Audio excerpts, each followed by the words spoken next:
ഹിന്ദി പഠിക്കുന്നതിന് യാതൊരു പ്രശ്നമില്ല. ഇപ്പം ഞാൻ 10ാം ക്ലാസ് വരെ ഹിന്ദി പഠിച്ചയാളാണ്. എനിക്കൊരു ഓപ്ഷൻ കിട്ടുന്നത് പ്രീ ഡിഗ്രിക്കാണ്. അന്ന് എനിക്ക് സെക്കൻഡ് ലാംഗ്വേജ് ആയിട്ട് ചൂസ് ചെയ്യാൻ പറ്റുന്നത് ഹിന്ദി മലയാളമായിരുന്നു. ഞാൻ മലയാളം ചൂസ് ചെയ്തു. ഞാൻ 10 വരെയാണ് ഹിന്ദി പഠിച്ചിരിക്കുന്നത്. അതിനുശേഷം പഠിച്ചിട്ടില്ല. എൻ്റെ മോള് 7th വരെ എന്തോ ഓർക്കുള്ളൂ. ICSI സിലബസാണ്. 8th കഴിയുന്ന സമയത്തേക്ക് അവർക്ക് ഹിന്ദി ഓപ്ഷണലാണ്.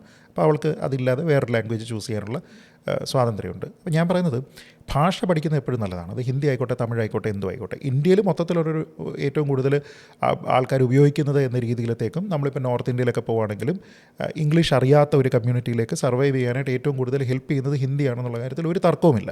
പക്ഷേ എന്ന് കരുതി ആ ഭാഷയെ നമ്മൾ നിർബന്ധമായും പഠിച്ചിരിക്കണം എന്ന രീതിയിലത്തേക്ക് അടിച്ചേൽപ്പിക്കുന്നത് ശരിയല്ല എന്നുള്ളതാണ് എൻ്റെ വാദം. അതെല്ലാ കാലത്തും അങ്ങനെ തന്നെയായിരുന്നു. ഇപ്പോൾ എനിക്ക് ഹിന്ദി പഠിക്കണ്ട, എന്നെ നിർബന്ധമായിട്ട് എന്നെ ഹിന്ദി പഠിപ്പിക്കേണ്ട എന്നാണെന്നുണ്ടെങ്കിൽ നമ്മുടെ രാജ്യത്ത് ഒരു ലിങ്ക് ലാംഗ്വേജ് വേണോ? ഇപ്പോൾ അമിത് ഷാ ഉൾപ്പെടെയുള്ള ആൾക്കാരുടെ പ്രസംഗങ്ങളിൽ പറയുന്നത് ഹിന്ദി ഒരു ലിങ്ക് ലാംഗ്വേജ് ആയിട്ട് യൂസ് ചെയ്യുന്നു. ഞാൻ പറയുന്നത് ഇന്ത്യക്ക് ലിങ്ക് ലാംഗ്വേജ് ആവശ്യമില്ല. English is already there. അപ്പോൾ നമ്മളുടെ ഭരണഘടനയുടെ കോപ്പിയിലാണെങ്കിലും നമ്മുടെ ജഡ്ജ്മെൻറ്റുകളിലാണെങ്കിലും നമ്മുടെ വാർത്തകളിലാണെങ്കിലും ഗവൺമെൻറ് ഓർഡറുകളിലാണെങ്കിലും എല്ലാം ഹിന്ദിയുണ്ട്, ഇംഗ്ലീഷുണ്ട്. ഈ ഇംഗ്ലീഷ് ഈസ് ഇനഫ്. എല്ലാവർക്കും അത് അവരുടെ ഫ്യൂച്ചറിന് കൂടി ആവശ്യമായിട്ടുള്ള രീതിയിലത്തേക്ക് അത് ഉപയോഗപ്പെടുത്തുന്നുണ്ട്. അപ്പോൾ അതിലേക്ക് എവിടെയെങ്കിലും ഒരു കൾച്ചറിലേക്ക് നിർബന്ധമായിട്ട് അടിച്ചേൽപ്പിക്കുന്നത് ശരിയല്ല. ബോട്ടം ലൈൻ, ഹിന്ദി അടിച്ചേൽപ്പിക്കുന്നതിനോട് എനിക്ക് താല്പര്യമില്ല. ഹിന്ദി പഠിക്കുന്നത് നല്ല കാര്യം തന്നെയാണ്. പുതിയ എഡ്യൂക്കേഷൻ പോളിസി അനുസരിച്ച് ചോയ്സുമാണ്.